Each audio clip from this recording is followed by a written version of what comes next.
Leviticus Chapter 14. The Lord said to Moses, "These are the regulations for any diseased person at the time of their ceremonial cleansing, when they are brought to the priest.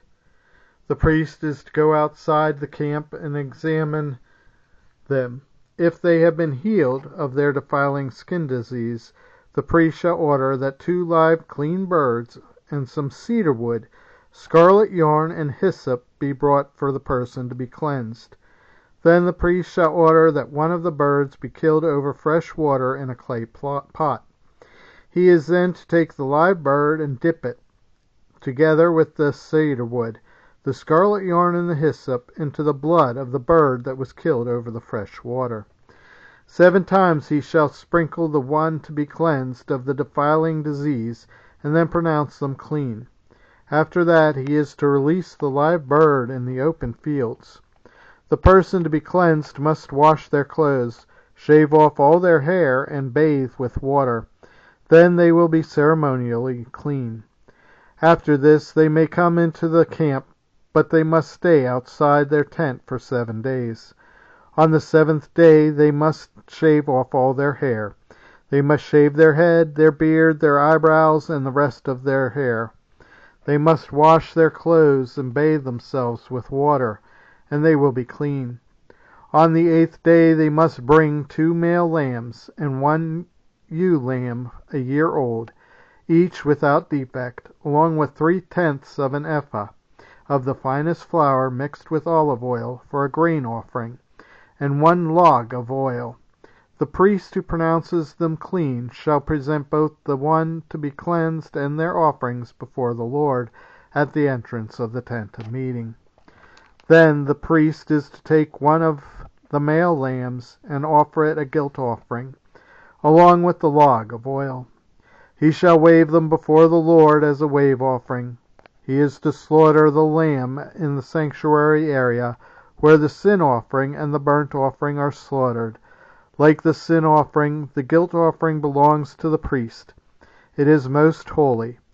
The priest is to take some of the blood of the guilt offering and put it on the lobe of the right ear of the one to be cleansed, on the thumb of their right hand, and on the big toe of their right foot.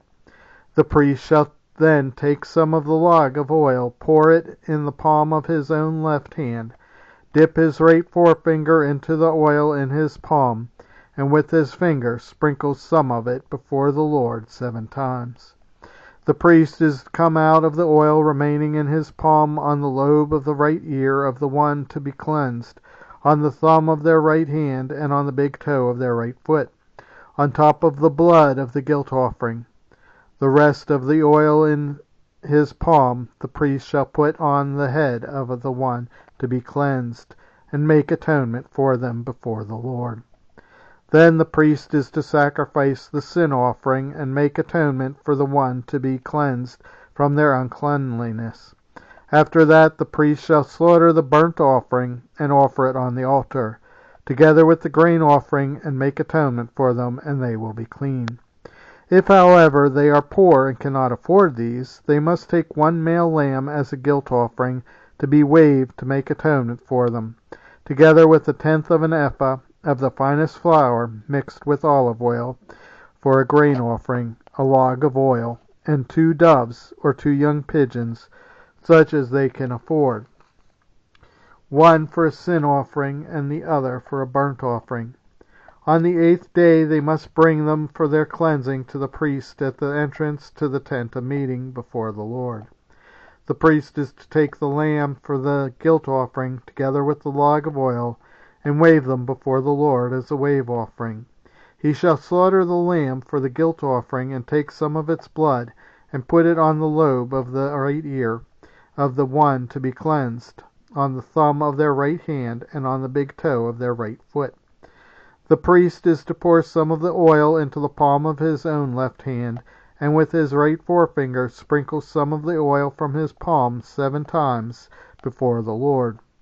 Some of the oil in his palm he is to put on the same places he put the blood of the guilt offering, on the lobe of the right ear of the one to be cleansed, on the thumb of their right hand, and on the big toe of their right foot. The rest of the oil is in his palm. The priest shall put on the head of the one to be cleansed, to make atonement for them before the Lord. Then he shall sacrifice the doves or the young pigeons, such as the person can afford, one as a sin offering and the other as a burnt offering, together with the grain offering. In this way the priest will make atonement before the Lord on behalf of the one to be cleansed. These are the regulations for anyone who has a defiling skin disease and who cannot afford the regular offerings for their cleansing. The Lord said to Moses and Aaron, "When you enter the land of Canaan, which I am giving you as your possession, and I put a spreading mold in a house in that land, the owner of the house must go and tell the priest, 'I have seen something that looks like a defiling mold in my house.' The priest is to order the house to be emptied before he goes in to examine the mold, so that nothing in the house will be pronounced unclean. After this the priest is to go in and inspect the house. He is to examine the mold on the walls, and if it has a greenish or reddish depressions that appear to be deeper than the surface of the wall, the priest shall go out the doorway of the house and close it up for 7 days. On the 7th day the priest shall return to inspect the house. If the mold has spread on the walls, he is to order that the contaminated stones be torn out and thrown into an unclean place outside the town. He must have all the inside walls of the house scraped, and the material that is scraped off dumped into an unclean place outside the town. Then they are to take the other stones to replace these, and take new clay and plaster the house. If the defiling mold reappears in the house after the stones have been torn out and the house scraped and plastered, the priest is to go and examine it, and if the mold has spread in the house, it is a persistent defiling mold. The house is unclean. It must be torn down, its stones, timbers, and all the plasters, and taken out of the town to an unclean place. Anyone who goes into the house while it is closed up will be unclean till evening. Anyone who sleeps or eats in the house must wash their clothes. But if the priest comes to examine it, and the mold has not spread after the house has been plastered, he shall pronounce the house clean, because the defiling mold is gone. To purify the house, he is to take 2 birds and some cedar wood, scarlet yarn, and hyssop. He shall kill one of the birds over fresh water in a clay pot. Then he is to take the cedar wood, the hyssop, the scarlet yarn, and the live bird, dip them into the blood of the dead bird and the fresh water, and sprinkle the house 7 times. He shall purify the house with the bird's blood, the fresh water, the live bird, the cedar wood, the hyssop, and the scarlet yarn. Then he is to release the live bird in the open fields outside the town. In this way he will make atonement for the house, and it will be clean. These are the regulations for any defiling skin disease, or for a sore, for defiling molds in fabric or in a house, and for a swelling, a rash, or a shiny spot, to determine when something clean or unclean. These are the regulations for defiling skin disease and defiling molds.